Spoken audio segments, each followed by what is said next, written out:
nomás. Padre se ve el acordeón, ¿no? Oye. ¿De drums, vato? God damn.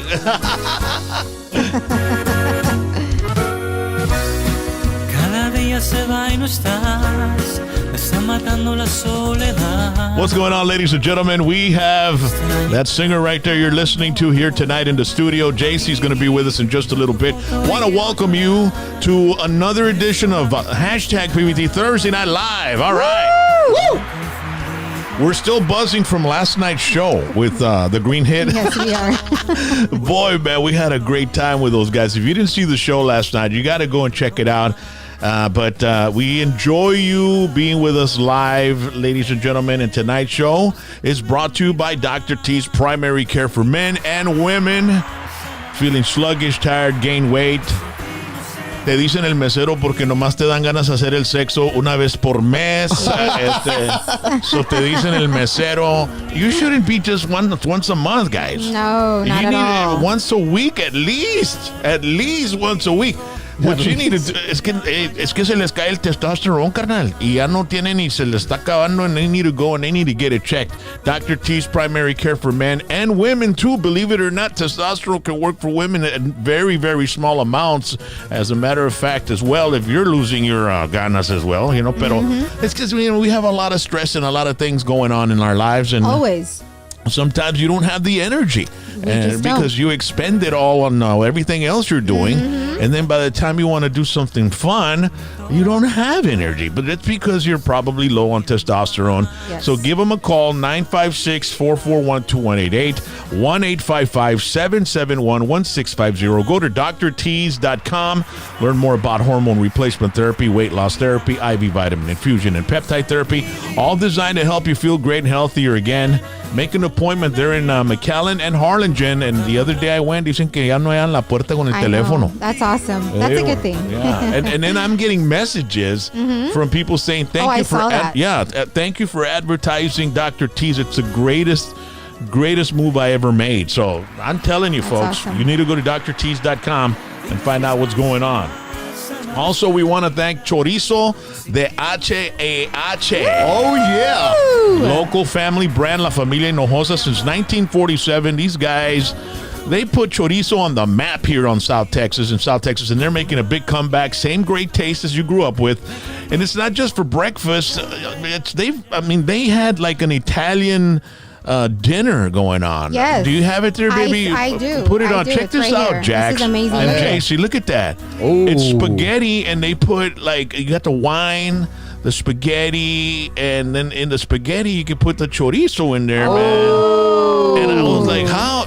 That's got and some bread, and you know what, though? That's amazing. Man, that looks great. That Qué looks bárbaro. delicious. So, ladies and gentlemen, you need to go to your supermarket, and if they don't have chorizo de H-H, you need to tell them. You need to get chorizo de H-H. Right now, you can find it at Aguilar's Meat Market in Edinburgh, Mission, and San Juan. A&B Lopez Supermarkets in Brownsville, Los Fresnos, y San Benito. Carnicería del Valle in Brownsville y Harlingen. Charlie's Meat Market in Elsa. Salud para Charlie. Muchas gracias, Charlie. Lord and Moe's Meat Specialty Chop. Chop? Specialty Chop. That's okay. Specialty Shop in Harlingen. Chop it up. Los Naranjos Meat Market in Dana y Westlaco. Primera Meat Service in Harlingen. Ruben's Grocery in McAllen también. Ahí está Ruben, míralo. Bueno, el chorizo de H-H, papá. También Salinas Meat Market in Mercedes, another historical name in Mercedes, next to the Hinojosas. Chorizo de H-H. Also, Veras King of Meats in Edinburgh, Dana y Westlaco. So, ladies and as you can tell, as you can see, we don't mention H-E-B. We don't mention Walmart. Why? Because they don't carry it. They need to carry it. And you need to go by and tell them and demand it. Tell the meat market manager, tell him, hey, ¿qué onda? Pinche chorizo de H-H aquí en Walmart y H-E-B también. ¿Qué onda? Right? Demand it. Sometimes you have to do that. Yeah, you do. Man, ya me dieron manchis con tanto chorizo. Y no, hombre, de volada comienza se pone salivoso Salioso. con el chorizo, es la Jax.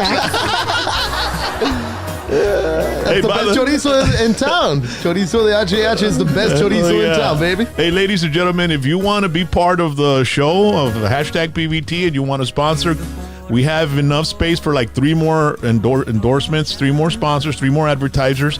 956-641-3241 is the number you got to text. And tonight, breaking, we are unveiling a brand new sponsor with hashtag PVT in just a little bit. Y sabes qué? You're going to want what he's got. You're going to want it. All right, so don't go anywhere. I'm excited. He's going to be sponsoring one of our segments, okay? So stay tuned, and we've got video para que se queden bien curados, okay? All right, so ladies and gentlemen, we got Jax in the house. What is going on, Jax? Oh, I am having a great evening. I am very blessed to be here. Thank you, Rock. Thank you, Rally. And thanks to our wonderful guests for being here with us tonight. And for those of you that are just tuning in and you are new to the show, I am Jax Phoenix, and I handle the chat zone. So if you have any questions or comments for our guests, let me know, and I will give you some shout-outs and stuff. So right now, I want to give some shout-outs to some of the new early birds. names. Early birds. Some of the new names that I'm seeing here for DK, Mark Anthony, Sam Gaitan, Omar Vasquez, Mike Cantu, George Perez, Belinda Adames. Thank you for watching us from Florida. Fernando Ambriz, saludos. Thank you for tuning in tonight. All right. Thank you. Oye, Jax, Mande. nunca hablas de tu photography, carnal. Dile a la raza que tú puedes ir all over Texas, bro. Si quieren, vas yeah. and you can do some photography. Ladies and gentlemen, Jax is our personal photographer for Whiskey D. Every time we go perform, we take Jax. He's our official photographer on stage, and we also have Sergio for the video as well. Sergio, So, Emmy Award-winning Sergio. Yeah, you go to our Whiskey D YouTube channel, you can see all the behind the scenes and all access, and that's what we do. Now, tell our fans a little bit about your photography. How do they get a hold of you, bro? If they want you to go do a quinceañera, boda, or just do some girls that want to take some pictures, some nice, classy pictures. Well, yeah, I do all kinds of shoots. I do quinceañeras, weddings. I do all types of stuff. I do also live events. So if you want to check out my work and all the photography that I've done, you can go on Phoenix Photography on Instagram, Facebook. More than anything, Facebook is where I do most of my sharing of all the stuff that I do, and I'm open for any type of contract. So you hit me up, and I have the best prices in town. Yeah. I have more than 23 years experience. It's my family business. It's my grandfather started it all in 1985. It's third generation, Jax. The third generation. So like my uncle kept going after me, after my grandpa, and then now it's my turn to carry the torch. So I do that on the side. That's my business. That's what actually pays my bills, Phoenix Photography. So I would, if anybody needs anything coming up soon, quinceañera, wedding, whatever, hit me up, baby. Yeah. And I haven't been able to hit any likes or comment on any of your posts because I'm fucking banned from Facebook again, bro. Again? You're in Facebook jail? Yeah, dude. And they don't let me even return messages. They blocked me out of the messenger. They blocked me out of my page, my profiles, everything, bro. I have 20,000 followers. I know. And I can't access them. They can't contact me. And I don't know. I'm trying to find out why. And how long do you have left? Well, I don't know. Oh, because there's an open case on you? Facebook has a shitty customer service, bro. You can't get any answers from them. You can't. I mean, it's like if something happens at a store or anywhere, you go and you talk to the management, and you take care of it. Yeah. With Facebook, what the fuck? It's the algorithm. The algorithm picks you up. But still, they should have, and it should be demanded, that every business have good customer service. There's not even a number where you can call. No. Who the hell are you talking to? Nobody. And so, and the thing is I didn't get notified why or how. On Monday, I got a message that said you're banned for 2 days. For putting some copywritten shit. I don't know what it was. I think it was a little clip of the video of Ric Flair's wrestling. On Sunday, yeah. Oh my God! Because it was Fight TV, FITE TV, and I think that they're the ones that flagged me. So they decided to ban me. And then on Monday, I get the ban, and it says 2 days. It's Thursday. I still can't access my Facebook. So what the hell? Did they do it double? I don't know. I have no idea. I'm really getting tired of Facebook, bro. Wow. I really need to go back to MySpace or something, because I remember I used to love MySpace because you could customize your page however you want. Well, I mean, I'm kind of on Instagram. I do the TikTok thing. Yeah, TikTok is really fun. And then I'm on Truth Social. That's Trump's, the platform. And I got a couple of Getter and Safe Chat, and I jump around. Twitch, you let you. No, I don't do none of that Twitch. No, but mostly it's Facebook, because I do something on Instagram and it goes on over to Facebook. Yeah, that's what I like about that. And on Facebook, I get a response. I get people that are commenting, engagement. Yes. And I'm like really struggling with this, because I want to just get the fuck out of Facebook. You're really struggling with this. Oh my goodness. Well, it's a connection to our audience. It's a connection That's to our true. fans. They can go to our Facebook and find out what's going on with us. But now it's just Instagram right now. Luckily, Zuckerberg doesn't ban you from Instagram, because it's his too. Yes. And the guy was there they were buying everything up. Yeah, he has everything. He has WhatsApp también. Yeah. So, ladies and gentlemen, if you haven't seen us on Facebook, it's because of that. Now, I'm on Instagram and TikTok, and we'll start putting some stuff on there, all right? Okay. Rally, my lovely Rally producer. I'm right Rally. here. I'm here. Thank you, guys. There's a whole bunch of new chat zone people or fans on the chat zone today. Orale. So I do want to say thank you all for hanging out with us tonight, and then welcome JC to the show. All right. And ladies and gentlemen, before we get to JC, I want to remind everybody we have 2 pairs of second row seats to Mike Epps. Hey, woo! Comedian Mike Epps. This guy is one of the most hilarious comedians in the United States of America. Look at his face. You just look at his face. Look at his face. He makes you laugh just by looking at his facial features. And he is funny, and he's one of the best, and he's going to be here at Paint Arena in Hidalgo on August 19th. You can get tickets at paintarena.com, but you can win them with us. We're doing a little raffle because we got 4. We should have given all 4 tickets to one person. No, Instead of I don't think so. I think we're doing it right. I think there's more people that have a chance to Well, win. we're going to have 3 winners. 2 winners will get a pair. Yeah, 3 winners. 2 winners will get a pair of the ticket, a pair of tickets to go to the show. Second row. I mean, you're right there. You'll be able to, shake hands with the guy. You're gonna feel his spit. The third winner will get a couple of shirts from #PVT. Now, what you got to do is you go to our Cash App, $RocknRollJames, and put $10 into Cash App and put the code EPS and then your name and your cell phone, okay? And we're going to pick a winner next Thursday, or actually 3 winners, and then we're going to contact you through your phone. That's why. So we want to thank some of the people that have already joined the contest. Next Tuesday, we'll give you a list of names of people that are already on it. And if you send more than $10, say you send 50, we're going to put you in the molcajete 5 times. We got the molcajete here, right? And then you'll have a chance of maybe winning all of it. All the stuff. Yep. So make sure to go there. It's comedian Mike Epps' second row ticket giveaway with #PVT. Órale. So, ladies and gentlemen, we got JC here. What's up, JC? Hello, Mr. Hey. Rock and Roll James. Welcome to the show, man. My pleasure. Pleasure being here on PVT Yeah. with you and your staff. I got Mr. Jax over here that I'm going to look for him for some photography. Yeah, there you go. And your beautiful wife over here also Thank helping out. you. Yeah. And I love these chairs that you got here, man. Hey, man, Beautiful. royalty, bro. We treat our celebrities and our guests like royalty here, bro. Oh, nice budget. Yeah, and your clothing fits it, right? Right, Jax? Thank Hombre, you. that I told him earlier. I really like his pants, man. Those are some nice pants. Yeah, man. He's dressed like he must have had razor blades for breakfast, bro. He's sharp. He's sharp. He's sharp, bro. Yeah, he's sharp. So a friend of mine, a mutual friend of ours, Hector Ortiz, a good friend of mine that he actually booked us for a show at the Balloon Fest over there in south of San Antonio. I Yes. forgot the name of the place, but I've known him for a while. He contacted me, he texted me, and told me, hey, do you have any room in the show for my friend JC? And I said, yeah, man. So I contacted you, and we got together and on the phone, and And we got you in the show, man. Un saludo para Héctor y Sí, muchas gracias. Un fuerte saludo a Héctor Ortiz Promotions. I've been working with them for years now. At that balloon festival, the Balloonapalooza. I was actually on tour with them. We did over 20 cities in Texas in that year.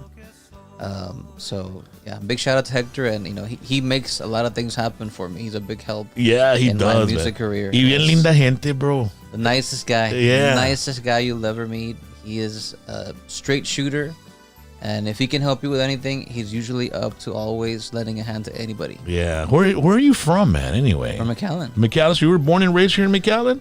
Born here in McAllen. I lived in Mexico up to when I was 10 years old. How did About that 10. happen? So you were born in McAllen, Yeah. but you were living in Mexico or what? Or? No, I was born here, but my dad was Mexican. My mom was from here. Okay. So we decided to live in Mexico for a while, And what part of Mexico did you live in? just across the border. Reynosa? Yes. Orale. And so how long ago was that? What year was that?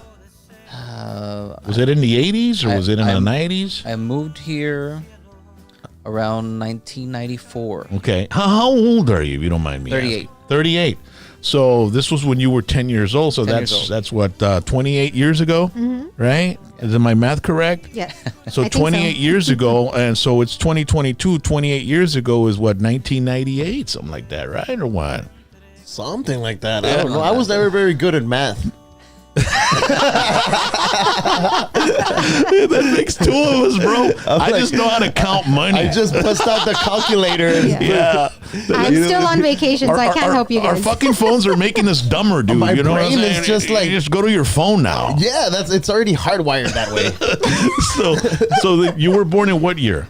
84. 84. So 1994, you were living from 84 to 94. You were living in Reynosa. Yes. Orale. That's like during the Narcos Mexico. Remember that series we were watching? Yes. That was crazy back then. How was it living in Reynosa back when you were a kid? Well, you were a kid, right? Back then, there was no problems. No? There was no insecurity problems or what like it is now. It's not safe sometimes. We haven't been to Mexico in I don't know how long, bro. It's been a long time.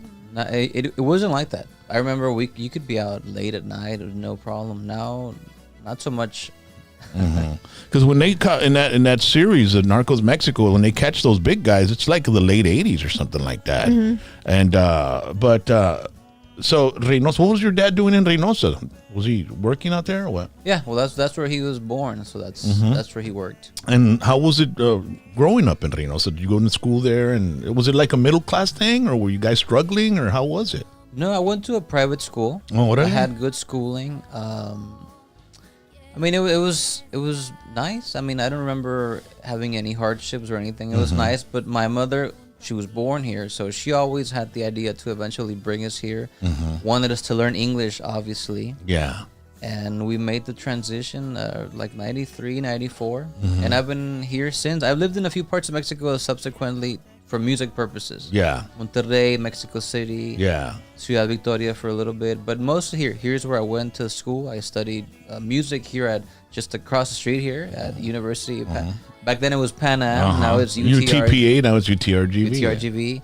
But yeah, I'm here from the Valley. Yeah, man. And so when you came across, you must have been in fourth grade or something like that. I started 4th grade here. Then you didn't know any English at all, or did you?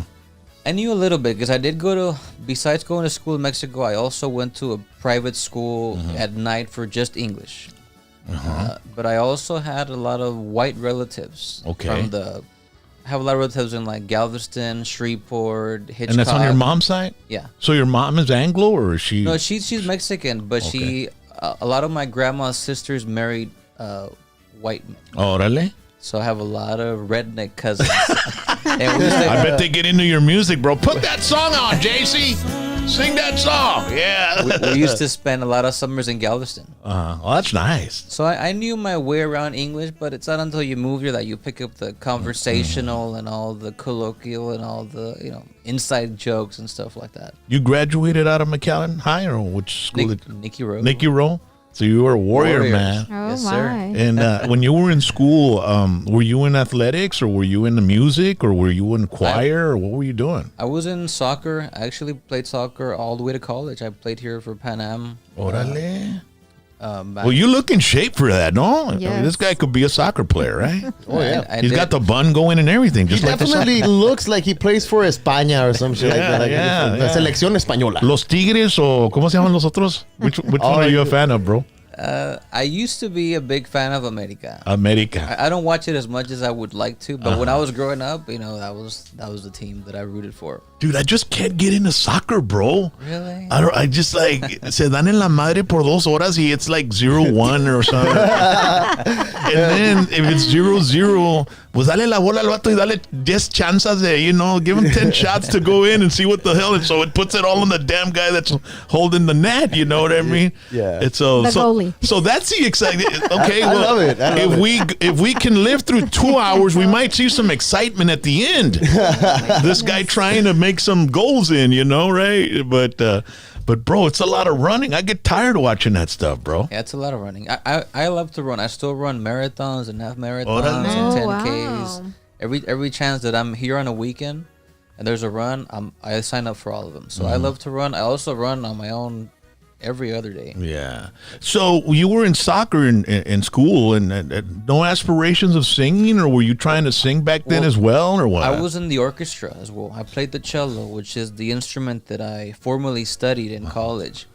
But I always had this thing that I wanted to try singing, and it wasn't until my senior year in high school that I had some time off. You know, I don't know if it still works that way, but back then, if you finished your credits by your senior year, you had the option of either going home early because you were done, or take whatever class you wanted. Well, I wouldn't know because I didn't even make it past 10 credits, I think, or something like that. I'm bad, bro. I'm bad. Oh, my. No wonder you're banned from Facebook. This guy was taking time off. I gave myself time off after 10 credits. I'm out of here, bro. I'm never going to get the 21 credits. Hombre. So, School's what I out for did- summer. So what I did, instead of going home like at 2:30 or 3, I decided to join choir. Just to try it out. orale, that's where it was. And because I already had a bit of some ear training with orchestra, Can you read music too? Yeah. Orale. yeah, I was first chair cello for most of my high school years. Wow. So I could read music, And cello, is that big old violin that? it's the one you play sitting down. Oh, sitting Yeah. down. Okay. It's kind of big. It's the third biggest. But it's like it's como like, is it the one that they call el tololoche? Tololoche. Tololoche. There we go. Tololoche. Chinga, I'm having trouble today, bro. I should know that word. You Yeah, need you did you should. drink a Red Bull today or no? Pinche green head, vato. Chinga, me dieron este drink, carnal. Oh yeah, now that you mention it, you gave me one earlier. I'm gonna try it right now. You don't want to try this one, bro. All right. Oh. So, yeah. So it's like a tololoche, is that Yeah, right? exactly. The cello, yeah. And so you were the top guy on that, huh? Well, I was first chair for 3 years out of the 4 years. My senior year, I got into some fun stuff. And I started partying a little more. And Puro pistear, okay, that or no, just your senior year, you want to just enjoy smoking it. A little bit of doobies? motita. No, I've never smoked anything. No? Never. Just alcohol. We just doing alcohol. I enjoy a tequila or Okay. a whiskey, but I've never even smoked a cigarette. Never. Yo tengo una tequila bruta, bro. Mira. Have you ever tried this one? No, it looks Padre? nice. It's $400, bro. It looks nice. You want a shot or what? Sure. Pues sí, Jax, tráete un shot glass de allá porque pues our guests are Bartender finished. Jacks. I don't drink, so our guests are the ones that are, getting to drink some of it. So in your senior year, you started partying, you started hanging out, and So I joined choir, right, and to see what would happen, and I did pretty good. With only a few months of being in the choir, I did audition. I made it for the region choir, the district choir, and I was 5 chairs away from the all-state choir. So I thought, well, I'll that was a way for me to know that I was actually okay at singing, because I had my teachers telling me, and I auditioned for these things, and I made it through. And then after that, I was invited to several groups. First, I was in a boy band. We sang at quinceañeras right after high school, and then I was in a duet, and I moved to Mexico City for that. And then I was in another project here in the Valley that was already sort of worked out with a record label. It didn't pan out at the end. The contract wasn't was no good. Well, what was so bad about it? Well, the contract, I think I was 20 years old at the time, and the contract was something like 5 years. And we're going to guarantee 2 albums. It was like a group, or like a boy band stuff. Okay. So we Is it like, what, are you singing Spanish? Yeah. Like menudo stuff or what? It was the concept was a 4 or 5 part harmony, but we were going to have a norteño band in the background as part of the group. Yeah. So it was kind of like a NSYNC meets norteño band sort of deal. And did you all record anything? That would be interesting to listen to, man. We did not. I left the group. The contract was something like 5 years, and we guarantee 2 albums, and you're going to get a lot of nice clothes for your performances, expensive shoes and shirts and all that stuff, but no money. Yeah. You weren't going to get paid anything. No, the managers were going to make it all. You're going to get hotel, food, everything you needed, traveling expenses, but no money. So at the time, I thought, well, I'll be 25 with no college degree, no guarantee of anything, and I won't own anything of what we do. And that's when I said, it's time for me to write my own music and start carving out my own path. So when you got out of that boy band, was that the end of it? I mean, did it dissolve? Did it move forward? Did they end up doing something or no? I think they recorded a song, but it fell apart. I would have been interested in hearing that 4-part harmony with norteño in the background. That would have been something really interesting. What was this, like 2001, 2002, whatever? Because No, this was 2004. 2004, I almost hit it there. Yeah. Estaba pegando norteño fuerte back then, bro. Tenías Intenso and Sólido and Intocable. Yeah. What kind of music were you getting into when you were going in high school? Were you getting into rancheras? Were you getting into, I mean, you were playing the cello, I mean, right? Jazz? I love classical music. Órale. Love classical music. But I grew up with oldies. I grew up with the music that my mother grew up with. So I'm a Beatles, Bee Gees, Jim Croce, Barbara Streisand. That's good stuff, man. Four Tops. The Eagles. Gladys Knight, the Eagles, America. 70s. I interviewed the singer from America. And I asked him, Dewey Bunnell is his name. And I asked him, dude, because he was touring with the Allman Brothers and the Doobie Brothers. And I was like, is there ever going to be songwriting like that anymore again? And he was like, I don't think so, man. It was like the 70s was just so awesome as far as substance in the music, you know? Yeah. But fortunately, I picked up a lot of that idea of good lyrics, good melody. Yeah. No, you're listening to the right stuff, man. If you want to write good stuff, you're listening to the right stuff, man. That's good stuff you're talking about. Yeah. Just like this tequila I'm about to give you, bro. Padre. Jay. And let me know what you think, JC. Everybody that's tried it, they say it's kick-ass, right, babe? Yes. It's like a $350 bottle. Órale. Vamos a poner una... Smells good. Yeah. Un acordeonazo para que se anime. Salud. Salud. Dale. Salud! Míralo. All right. What do you think? Yeah, very smooth. Very smooth. Very smooth, man. Fue un regalo. Thank you very much. Ahora sí se va a poner bueno. Yeah. Man, that's awesome, bro. You had a pretty interesting career and growing up, like involved in music and choir, and then you were in soccer. So you didn't go to college. You went to college through a soccer scholarship or what? No. Because you said you played soccer in college, right? The last 2 years that I was in here at UTRGV, it's when they formed the soccer team. They did not have a soccer team. Yeah. So when they formed it, I went and I tried out and I made it for the team. And it was still a small program. So you were one of the pioneers Possibly, for the programs. Yeah. It was very rudimentary at the time. Like you literally had to drive in your own car to the games. There was not a lot of sponsorships or support from the university. It was just a trial thing.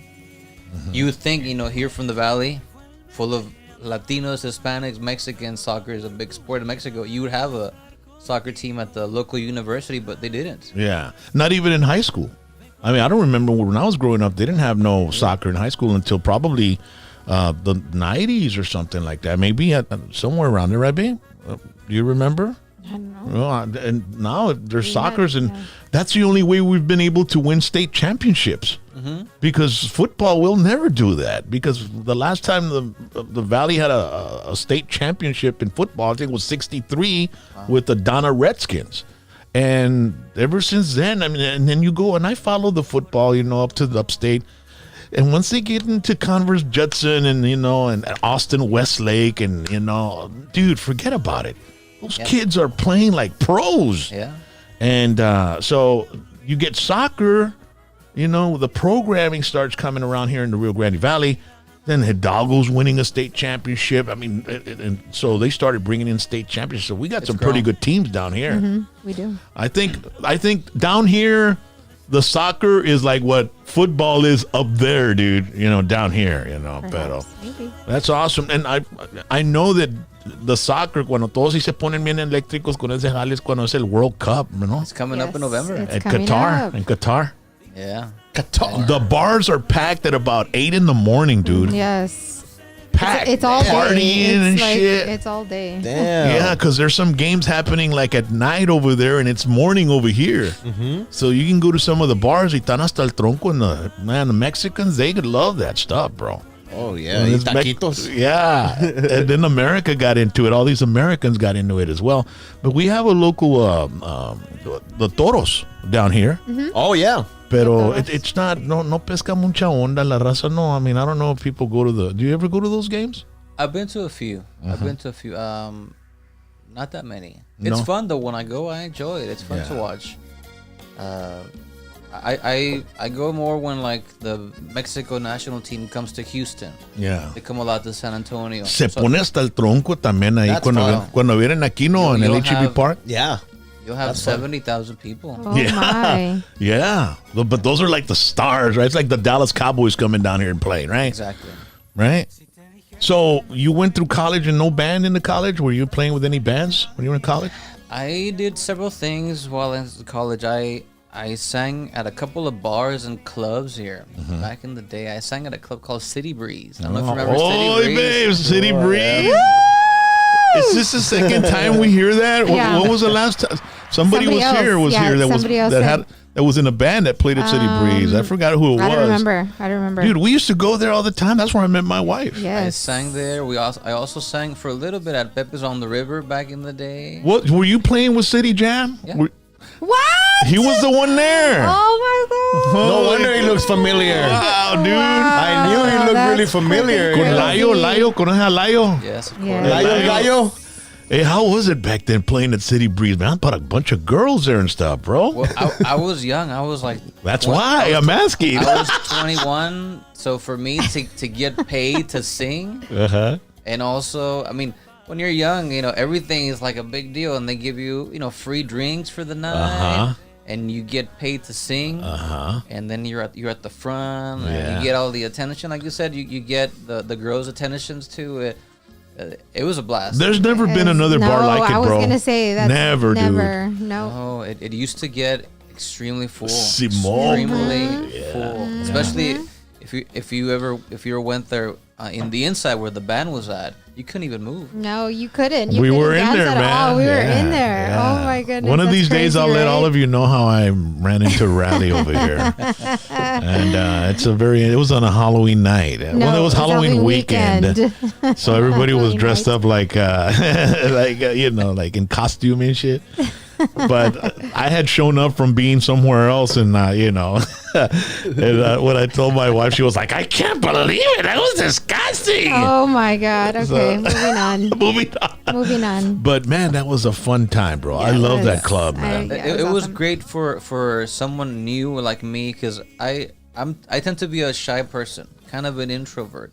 So those were good stepping stones to get the feel of being on stage and doing it every day and having a discipline for it. And you learn that it's not as easy. It's not always party. Sometimes you don't feel like being up and jumping and screaming and but once you get on stage and you start, forget about it. You're off, man. It's And- that feeling, you know. And I learned whenever people ask me, people that are not involved with anything to do with music, I always tell them it's like a light switch. You just have to turn it on. It doesn't matter if you haven't slept, if you're sad, if you're If your girlfriend just dumped you, you just turn on the light switch because that's what people expect. Yeah. There's no performance. Yes. exactly. Yeah, that's what I tell my wife. It's like sometimes we come in here and we're dragging, and then all of a sudden the cameras are on. Boom, we're done. We're on. Yeah. You know, and then we can't get down after the show, bro. You know what I mean? You know, but how many nights a week were you playing there at City Breeze, man? Because it seems like every night I went, there was a band. Yeah. These guys were Dude, playing. Yeah. We would do Wednesday, Thursday, Friday, Saturday from 8 to 2. From 8 to 10, it was slow ballads. From 10 to 2, it was the party stuff. And then Sundays, we'd do Pepe's on the River. Yeah. So it was a lot of days. Dude, you were working, bro. And you were That's playing that awesome. Maná, and you were playing that. What was that? Everything. Da, da, da, da, da, da. Yes. Desde el barro. ¿Cómo se llama la canción esa? I must have sang Camisa Negra about 1,000 times. Simón, estaba Porque Con la pegando. camisa negra. That's when that song was at its peak. And people asked for it over. We used to sing it 3 times a night. Yeah, I remember. And then the night would end, and me and my wife, she was my girlfriend and my sister-in-law. Now we were in the front of the stage. Otra, otra, One otra, more. otra. Yeah. Now That we're in was bed. us. Now we're in bed by 10 o'clock p.m., bro. 9:30 Yeah, sometimes. Yeah, nomás cada Tim Smith con la güera. No, actually, we go to bed pretty late, Yeah, right, we man? do. We do.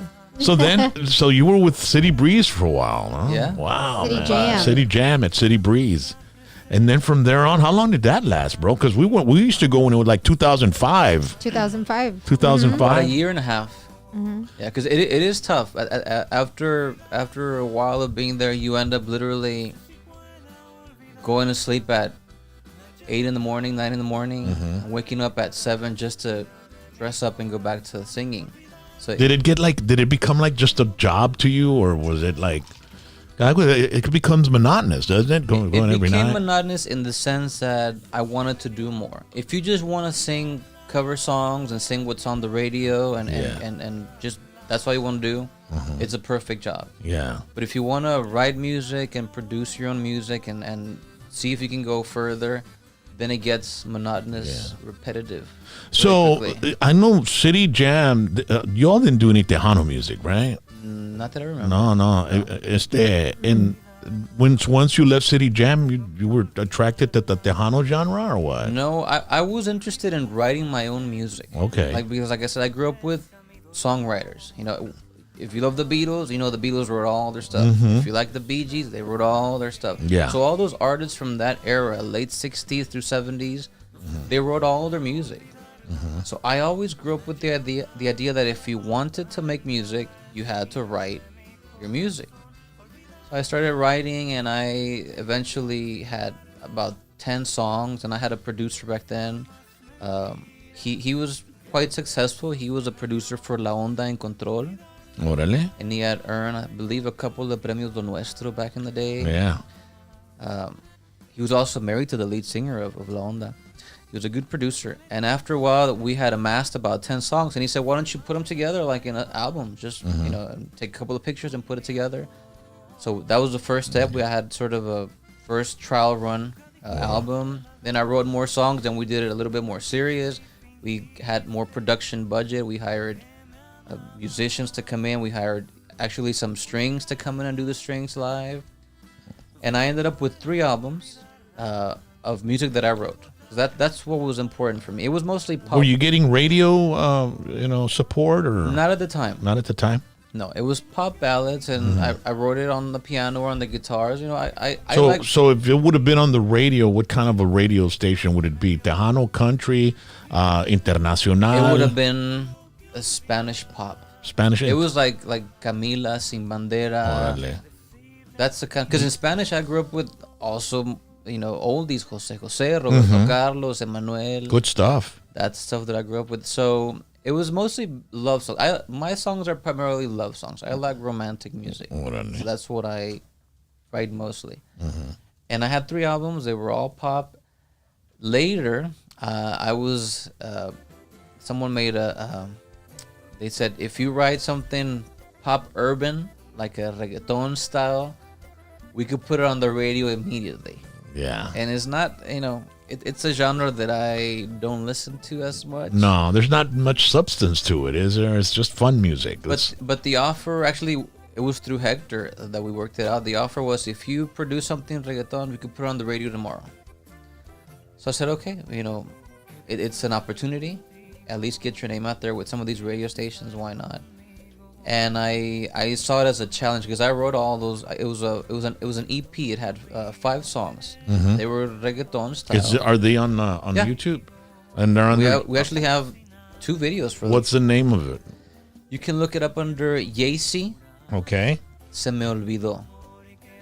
All right. I'm interested in hearing some of that reggaeton. You'll like the video.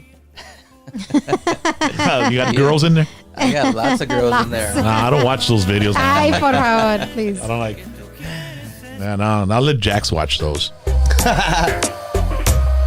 That sounds good. That does sound good. I'm already imagining the video. Se me olvidó, esa noche la nota se me subió. No recuerdo cuál de todas me besó. No sé cuántas pasaron por mi habitación. Se me olvidó, esa noche la nota se me subió. That's good, dude. It is. The producer was the producer for that song, and the guy that I co-wrote that song with actually produced some music for Daddy Yankee, and they were nominated for a Latin Grammy with Daddy Yankee for a song they did. So he was a very good urban producer. Órale.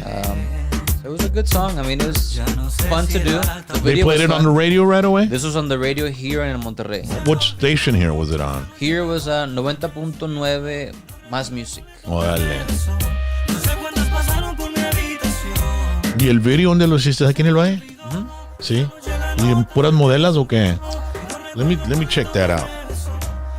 Yeisi. It's got to be on the YouTube. Yeah. Oh, I thought you were looking at the video on it. No. You're missing out. Oh my gosh. Man, that song got me partying over here. I got my drink like if I'm at the club. Like, Ooh, common social. It's fun. I mean, reggaeton is fun. I mean, I see it. It's like for the young people. The young people love reggaeton. I didn't really grow up with that stuff. So Beat Boy. You said Beat Boy? yeah, he's a guy that I told you was nominated for a Latin Grammy with Daddy Yankee. Is that man, they love Monterrey? this song in the chat zone. Yeah. We part of it was filmed in Monterrey. Yes, I forgot. Yes, sí. Oye? That's you with the long hair, bro? Yes. Hey, you guys got to check out this video. Is that your girlfriend on there or what? In the video? No, the song is about spending a night with a bunch of girls, and I don't know which one was the one that I hooked up with. Oh. Typical night at the Venomous house. No, claro. Classic. Classic. Yeah. Some of those girls look familiar. They're from here from the Rio Grande Valley, I ¿verdad? think a couple of them. I think it was Miss McAllen and the former Miss McAllen were on that video, I think. Yeah. All right. Let me see here. So let's go to the Jackson. Jackson, we've got the Chaz going. I mean, the chat zone going on right now. Yeah, we got the chat zone on fire. Literally, I've already had like several people say this song is fire for real. They love this song because they had been asking about your music, and then as soon as they asked, it was like if Rock already knew, and then you put this song, and everybody started exploding in the chat. So I want to give a few shout outs here to the people that are watching us. To Ramiro Hernandez, he wanted you to do a grito. Rock, so can you do a grito for Ramiro? There you go, Ramiro, because here we entertain our people. Krabby, all the way to Longview, we are thanking you for watching us. Ramiro Jr. watching us from Memphis, Texas. Sam Gaitan has a question for our guest. So I'm going to start with Sam Gaitan's question right now. Órale. Sam Gaitan says, what are his musical influences? Well, I mentioned this earlier. My musical influences are the music that my mother grew up with. I'm oldies, 100% oldies. At the top of the list, I got Beatles, Bee Gees, America, Bread, Carpenters, Jim Croce, Barbra Streisand. David Gates, man, the singer from Bread. No, hombre, bro. Anything from Motown, Supreme, Four Tops, Gladys Knight, all that stuff. 70s. Motown. 70s is great, man. Motown's the best. One of the greatest decades of music, if you ask me. Yep. All right. Yeah. Any more shout outs, bro? Well, actually, one of our regulars, Sal in the house, has a question. He says, were you hypnotized or mesmerized when you opened for Ninel Conde in concert? You opened up for Ninel Conde? Twice, yes. That's a good question. How That's a did good Sal in question. the house know that? Sal in the house knows a lot of things. He's How in the does he know? military. He's in El Paso, that guy. She's beautiful. I mean, she really is as good looking as she appears on the screen. She's we had a dinner, not her and I, but the people that, you know, her manager Hector and other people. And I remember, you know, she just ordered like just a grilled chicken breast and like a little side of vegetables and water. That was it. So she really takes care of herself. And on stage, you know, she's good. She's actually a very good singer. A lot of people, I don't think, give her credit because they just say, oh, well, she's just a good looking lady, but she's actually very good. She does a Selena medley that is very good. How old is wow. she now? I have no About idea. 45, something like that? No, she's older than that. She's older than that? Yeah. I think she's in her 50s already. See? Yeah. She looks stunning. I haven't seen her in a long time. I hadn't even heard her name in a while. Ninel Conde. She does good. And then actually we met up. We didn't meet up, but she actually performed in Vegas a few months after that at the Latin Grammy. She had a private performance there for one of the pre-show parties. We got to say hi again. She's very nice. Very nice. When you opened up for her, you were doing the reggaeton stuff? Or? No, I did Tejano. Tejano. So how did you end up with Tejano from doing the reggaeton and the international kind of stuff, City Jam, all that? You know, there wasn't really any Tejano influence in your life at that time. There wasn't.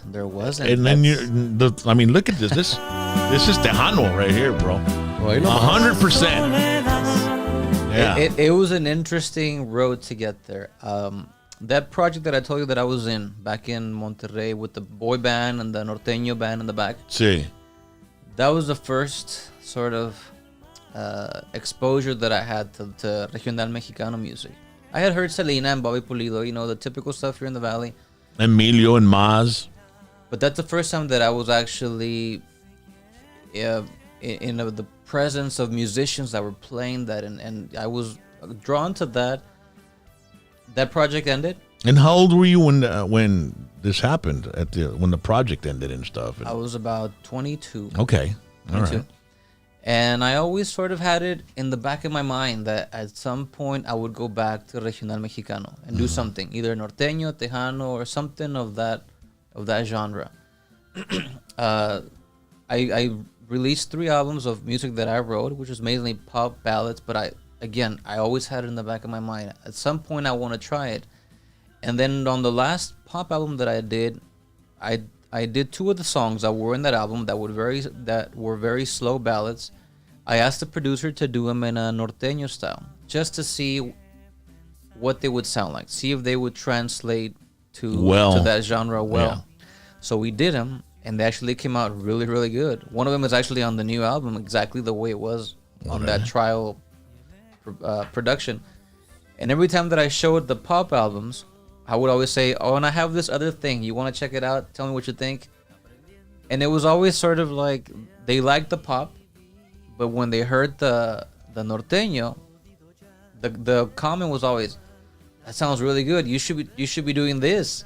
This is more commercial. You can Marketable. sell this. Yes, because especially here in the valley and the border area, norteño, regional mexicano, tejano is very popular. And I liked it. And I said, you know what? It's a time to go all out and try it, do a full album, and see what happens. And that's how it ended up. I was fortunate enough to get connected with Mr. Gilbert Velasquez. Yeah. You know, the legend, Mr. Velasquez. Grammy, when we did an interview with Gilbert and David Lee at Gilbert's studio a while back, look it up, ladies and gentlemen. It's in episodes, though. Rally and my daughter. Great interview, by the way. I've seen it multiple times. Thank you, bro. My wife and my daughter were there, and they were the ones doing they were the crew, right? And they were shocked with that shelf or that glass case full of Grammys, dude. I mean, Gibby's won so many Grammys. It's Yeah. crazy, right? He let me hold one. I was all excited. Yeah, Can and I my hold daughter it? was like, "I've never seen one for real," and they love those pop culture award shows, He's got the record for most Grammys in Texas out of any artist in any genre. American Grammys. Yeah. He's got the Wow. record. Producer, I mean, amazing. And how did you hook up with him?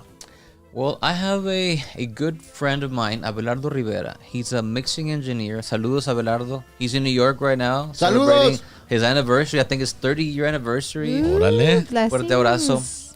And Ahorita está jalando el Dr. T's a toda madre. Sústame one time.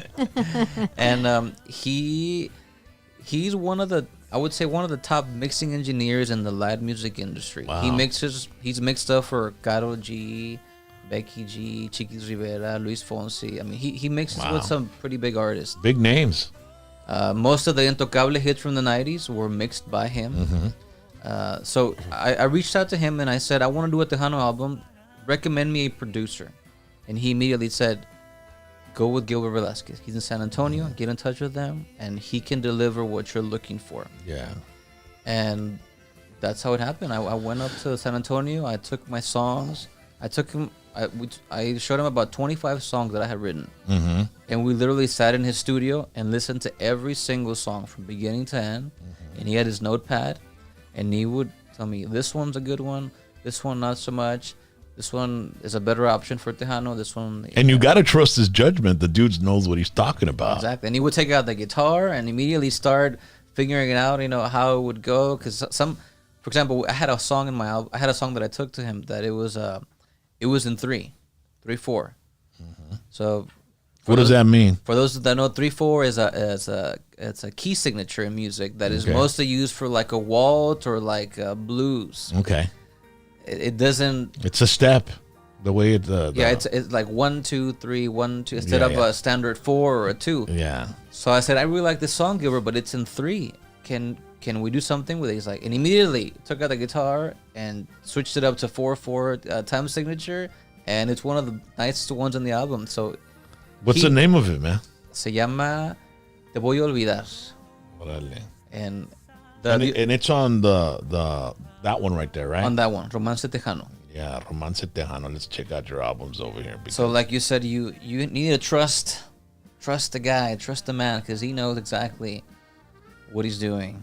And here it is. You got Chente Barrera, right? Chente Barrera on the drums and backup vocals. We got Brando Mireles on the keyboards. Puro big guy, vato. We got Juanito Castillo. Oh, un acordeón. Accordion. No, hombre, cállate. And of course, Gilbert Velázquez on guitar. guitars. That sounds good, man. Hell yeah. Como recuerdo cuando eras mía. So you're doing this. You've done all this without a label, right? Or Independent. You're independent. You self-finance your stuff, and man, how much money have you invested so far, man? I've invested everything that I've made into this. Producing quality music is extremely expensive. I can imagine. I mean, just going into a local studio here now, you're going with these producers. Yeah, it's What does a producer like Gibby Velasquez run, man? Like if you want him to,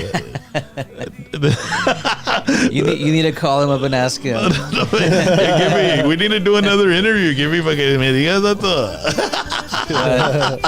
Or One thing that what is people- the average, like in a nutshell? What a producer will cost you? I've had Between range. a range, A like between range. 50,000 and 100,000, 10,000, 12,000, or it sometimes varies per song depending on what you need for the song.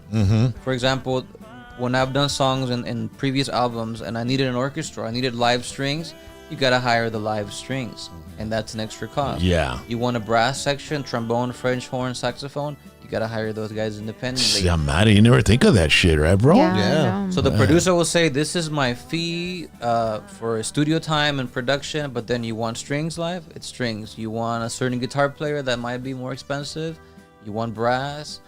So it could, I mean... Y de ahí el service fee, delivery fee, el restroom fee, y todo ese pedo también, ¿no? Yeah. Todo como los tickets. Yeah. A lot Taxes. of people don't realize that if you really want a quality project and a Yeah. quality product, your costs are going to be high. Yeah. Because it's not just the producer, but you got to take into consideration the mixing engineer. And you want it good, because you can have a great production, but if it's not mixed correctly, it's not going to sound good. And you also want a good mastering engineer. See, bro. And because if it's produced well, mixed well, but it's not mastered well, it's not going to sound good.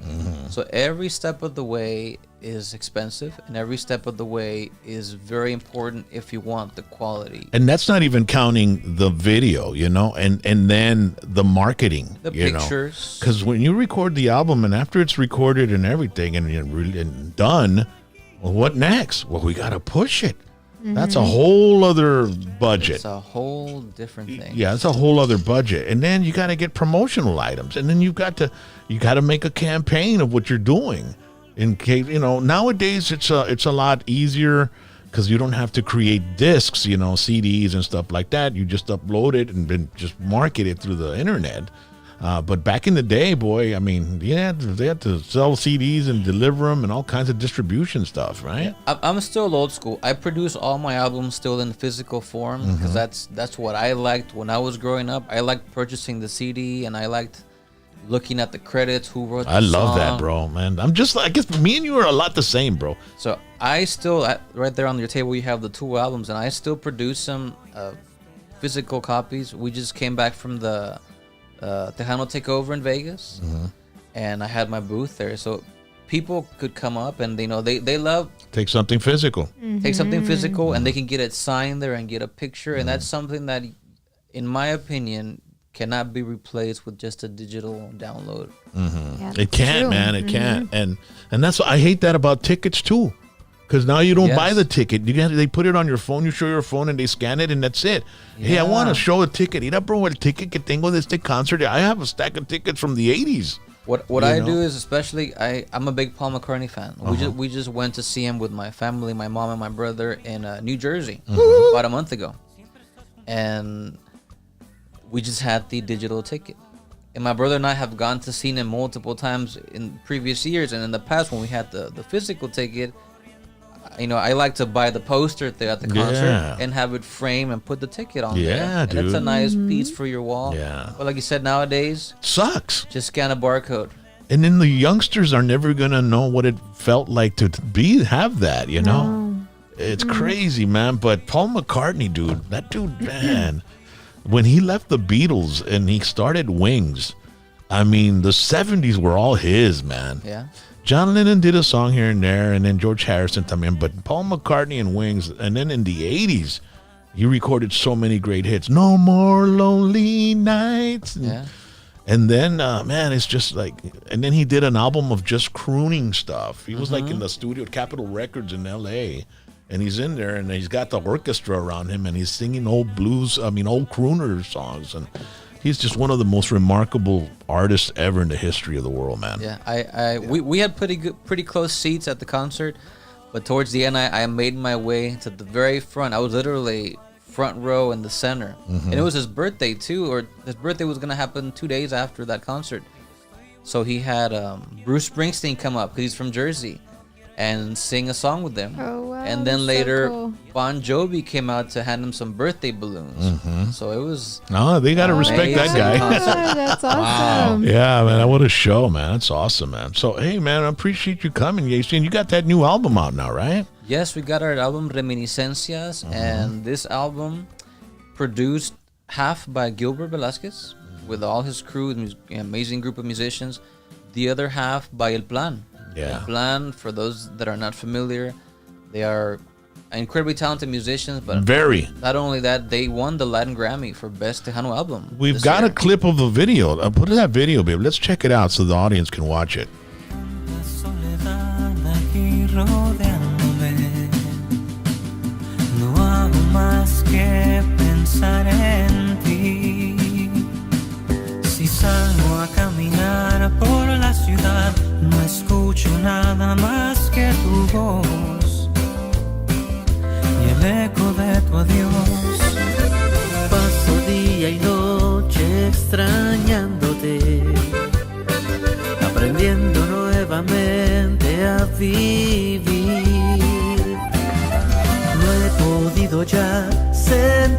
igual, nada es lo mismo desde que no estás, desde que no estás tú. Estoy muriendo de tristeza y de dolor, sufriendo noche a noche por tu adiós, consciente que te tuve y te perdí.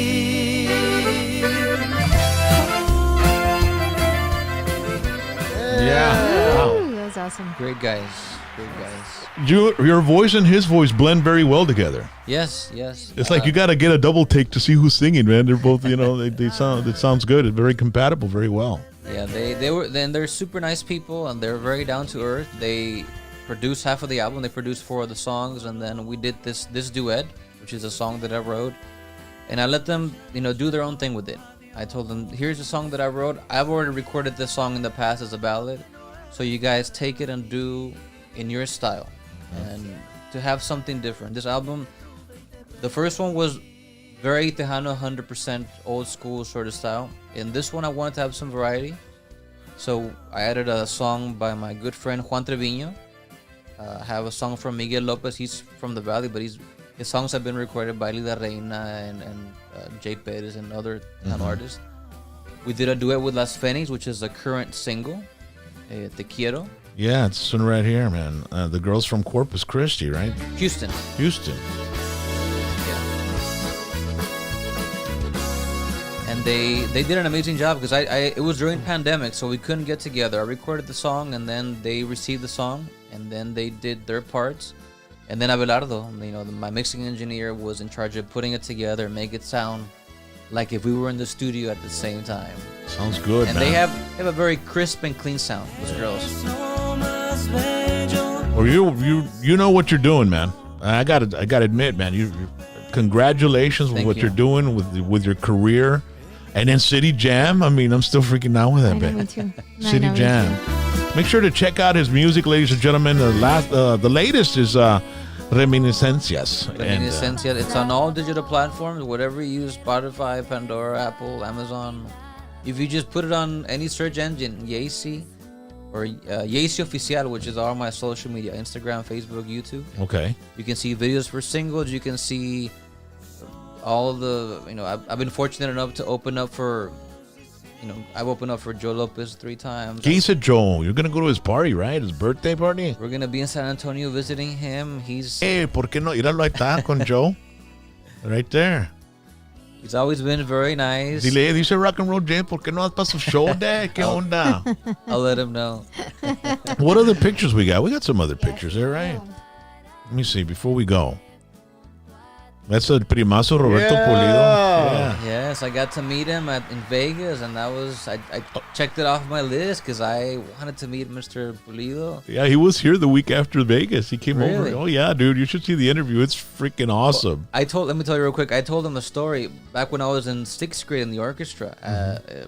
Our orchestra teacher used to get some extra tickets to hand out to students that wanted to go see the orchestra. Uh-huh. And me being a classical music lover, I would always, request some tickets. And the one particular concert, it was the Valley Symphony Orchestra featuring Roberto Pulido. Wow. So I remember going to the concert with my mom, and they had the orchestra set up, and everybody's dressed in their tuxedos, and then Mr. Pulido comes out, and there was a drum set and an accordion, and they did like a very nice. I would have loved to see combination. that, dude. Wow. And I told him that story, and it was nice. It was nice. It was. He's done so many things. I mean, we didn't even hit the tip of the iceberg with him here, bro. And we were here for like an hour and a half, 2 hours. We had a good Almost 2 time. hours. He'll be back. El primo Roberto Pulido. What other pictures do we got there, babe? Ram the Man Herrera. Mr. Ram, he was one of the first people that I opened up for, and he truly is like the nicest, nicest down to earth gentleman ever. He's one of a kind, bro. He invited me on stage immediately to sing a song, and we just finished a project. We were both invited as guest artists for a Christian Tejano album. And he did, I think, 3 songs, and I did 1. We didn't sing together, but we're